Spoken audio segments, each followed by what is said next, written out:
የብሳና ዛፍ ለጤናችን ያለውን አስገራሚ ተአምር ያውቃሉ? ይህ ተራ ዛፍ ሳይሆን ከተፈጥሮ የተሰጠን ድንቅ የጤና በረከት ነው። እስከ መጨረሻው ተከታተሉ። ብሳና ከተፈጥሮ የተገኘው ድንቅ ፈዋሽ። በኢትዮጵያ ምድር ካሉ አገር በቀል እጽዋት መካከል እንደ ብሳና ያለ ባለብዙ ውለታ ዛፍ ማግኘት ከባድ ነው።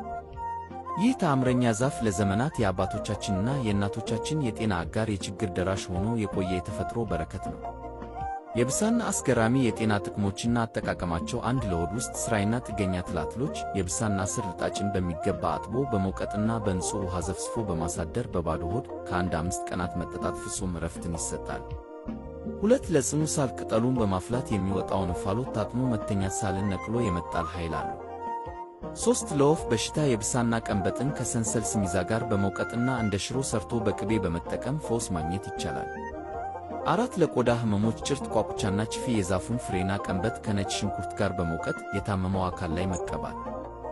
5 ለቁስል ማድረቂያ። የዛፉን ልጣጭ አድርቆ በመውቀጥ ቁስሉ ላይ መነስነስ ፈጣን ፈውስ ይሰጣል።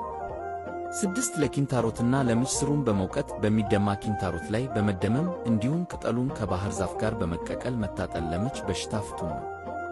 ጥንቃቄና ማሳሰቢያ። ባህላዊ ሕክምና የኢትዮጵያዊነት ኩራት ቢሆንም በዘርፉ ላይ የሚታዩ አጭበርባሪዎችን መጠንቀቅ ይገባል። እውነተኛው ጥበብ ከእውቀትና ከቅንነት የሚመነጭ በመሆኑ ራሳችሁን ካልተገቡ ሰዎች እንድትጠብቁ እናሳስባለን። አድራሻችን አፋር ክልል ሰመራ። በየትኛውም የዓለም ክፍል ለምትገኙ ባላችሁበት ቦታ ሆናችሁ አገልግሎታችንን ማግኘት ትችላላችሁ። የተሳትፎ ጥሪ። ስለ ብሳና አስገራሚ ጥቅሞች እስካሁን የተነገሩት ጥቂቶቹ ናቸው።